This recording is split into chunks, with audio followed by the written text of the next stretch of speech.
Ultimi giorni alla Sala Agorà del centro San Gaetano per la mostra Outside the Wall, dedicata al variegato e fantasioso mondo dei Pink Floyd, uno dei gruppi musicali che sono riusciti con le loro note ad affascinare ed accendere la passione di milioni di persone in tutto il mondo. Siamo molto soddisfatti, diciamo che dopo quasi 15 giorni di apertura abbiamo avuto un grandissimo flusso di persone che sono venute a visitare questa bellissima mostra, questo anche grazie ai molteplici eventi che abbiamo realizzato. Abbiamo avuto degli grandissimi ritorni sulla stampa, sulla TV, per cui direi che meglio di così, francamente per la nostra associazione Floydesium non poteva andare. Il modello è piaciuto molto e abbiamo già ricevuto anche delle proposte per spostarla in altre location, adesso le valuteremo, qualcuno ci ha chiamato anche dall'estero, per noi sinceramente più di così non poteva essere.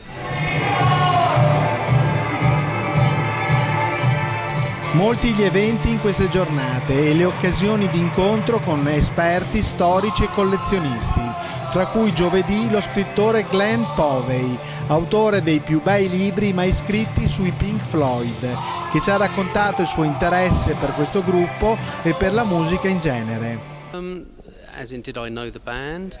Not personally, no. I just had a long-standing affection for the band, and I felt that I wanted to write a book that hadn't been written before.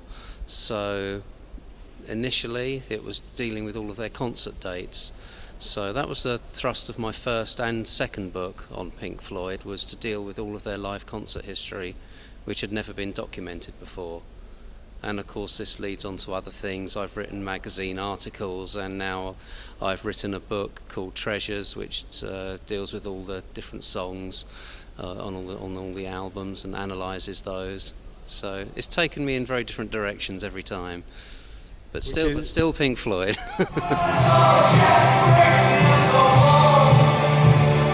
Questa mattina al centro San Gaetano interverrà Gerald Scarfe, autore di tutte le illustrazioni di The Wall, e stasera all'Euganeo l'attesissimo concerto di Roger Waters. Domani speriamo di reggere l'urto dei fan che ci hanno già preannunciato che prima di andare allo stadio passeranno di qua, siccome ne sono previsti circa 50.000, non vorremmo esagerare, e dopo tutti allo stadio, ovviamente noi compresi alla sera. Outside the Wall, fino a domenica al centro San Gaetano, ha portato a Padova un importante pezzo della storia della musica internazionale, di uno dei gruppi più amati da diverse generazioni, che hanno ascoltato e ascoltano con entusiasmo e passione le vibrazioni dei Pink Floyd.